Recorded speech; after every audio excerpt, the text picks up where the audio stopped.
Alhamdulillah kita sudah melewatkan kita sudah baca pembacaan Yasin, tahlil dan doa segala macamnya. Ya, majlis-majlis ilmu semacam inilah yang dikatakan oleh Nabi Muhammad SAW, talabul ilmi faridatun ala kulli muslim. Ya, menuntut ilmu itu hukumnya wajib bagi setiap muslim.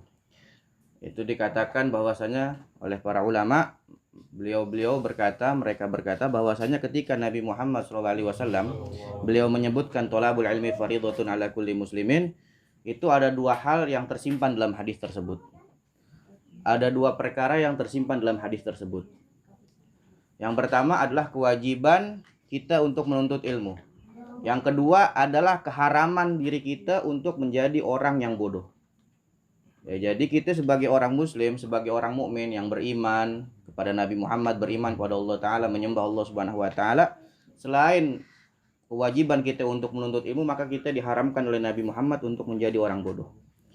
Makanya dikatakan oleh para ulama, di akhir zaman nanti ada satu orang yang dia zinah dia nggak melakukan, judi dia tidak melakukan, bunuh dia tidak melakukan, minum khamr dia tidak melakukan, tapi ada satu dosa yang terus dicatat oleh malaikat yang diperintahkan oleh Allah Ta'ala untuk mencatat orang tersebut. Apa dosa tersebut? Dosa dia bodoh dalam masalah agama. Dosa dia bodoh dalam pandangan ilmu syariat. Nah, bodoh semacam ini tidak akan menjadi satu keringanan untuk diri kita. Kenapa? Karena Nabi Muhammad sudah jelas dari ribuan tahun yang lalu, bahkan kita sering dengar daripada orang ulama-ulama, daripada penceramah, bahwasanya menuntut ilmu itu hukumnya wajib bagi setiap muslim. Sampai-sampai itu Nabi Muhammad sendiri beliau berkata, innama bu'ithtu mu'alliman dalam hadis. Sesungguhnya aku ini diutus oleh Nabi Muhammad untuk mengajarkan ilmu agama. Jadi ketika kita tahu tentang hadis-hadis ini, haram untuk diri kita untuk tidak menuntut ilmu. Haram untuk diri kita untuk bodoh di dalam masalah agama. Ya, sampai itu dikatakan ketika Nabi Muhammad SAW beliau masuk ke dalam Masjidun Nabawi bersama beberapa orang sahabat. Di dalam Masjid Nabawi ini terdapat dua perkumpulan. Yang mana satu perkumpulan sedang menyebutkan halal haram, sedang menuntut ilmu. Yang satu lagi mereka sedang membaca zikir, sedang membaca sholawat, ada yang lagi sholat sunnah. Kemudian ketika melihat dua halakoh ini, Nabi Muhammad berkata, ini dua halakoh, dua perkumpulan yang baik. Ini dua-duanya baik, nggak ada perkumpulan yang jelek di antara dua ini. Yang lagi zikir bagus, yang lagi sholawat bagus, yang lagi sholat sunnah bagus, yang lagi menuntut ilmu pun bagus. Tapi Nabi Muhammad menunjuk kepada majlis taklim bahwasanya orang yang kumpul di majlis taklim itu lebih afdol daripada yang kumpul cuma sekedar berzikir pada Allah Subhanahu Wa Ta'ala. Kenapa? Tidaklah orang bisa menyebut kalimat tahlil, tidaklah orang bisa membaca surat Yasin kecuali dia telah mengetahui ilmunya.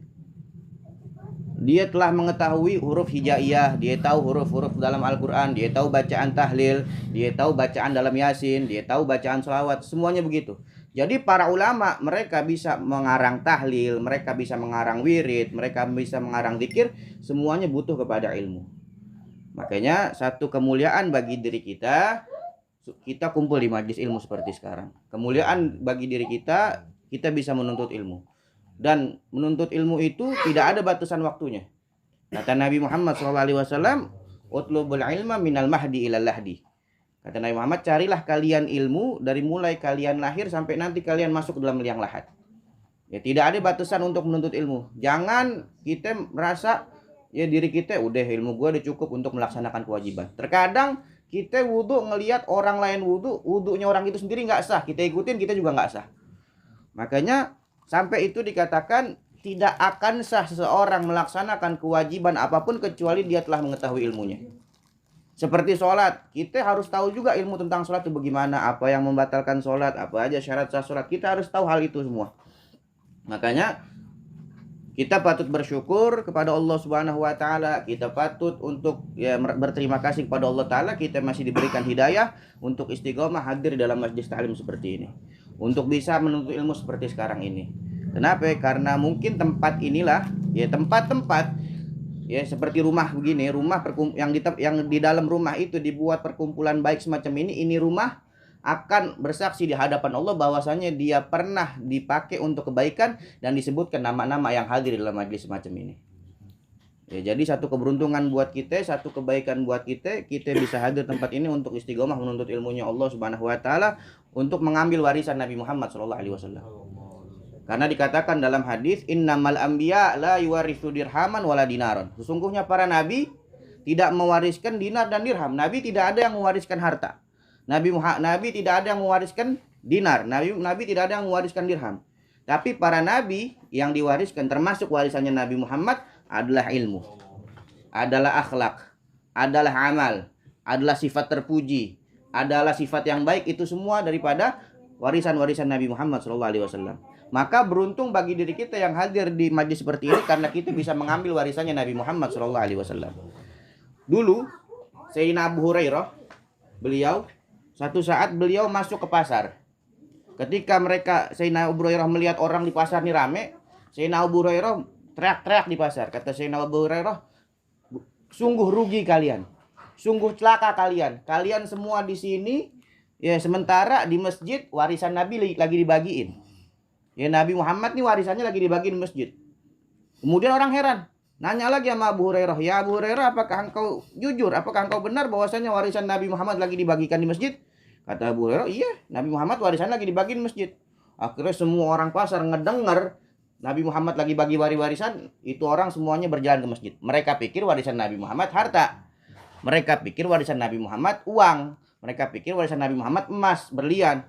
Tapi ketika mereka semua ke masjid, Sayyidina Abu Hurairah tinggal di pasar, nggak lama mereka jalan ke masjid, mereka balik lagi. Kemudian ketika mereka balik lagi, ya Abu Hurairah, apakah kau bohongi kami? Kau ngebohongi kami. Kata Abu Hurairah, aku nggak pernah bohong. Enggak, engkau bohongi kami. Kata dirimu bahwasanya di masjid warisan Nabi lagi dibagiin. Kok kita nggak ngelihat apa-apa di masjid? Nggak ada satu hal pun dibagi di masjid. Kemudian ditanya lagi sama Sayyidina Abu Hurairah, emang apa yang kalian lihat dalam masjid? Kita di masjid cuma ngelihat ada orang yang lagi sholat, ada orang yang lagi zikir, ada orang yang lagi nuntut ilmu. Kata Abu Hurairah, yaitu warisannya Nabi Muhammad SAW. Warisan Nabi Muhammad adalah ilmu yang diwariskan oleh Nabi Muhammad SAW.